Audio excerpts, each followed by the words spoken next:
چاپ سدو پیاران را سروا کړه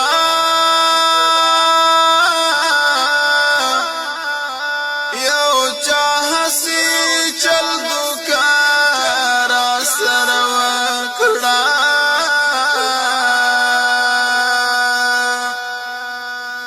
چا نیمګړي لار کې پری خودم یوازې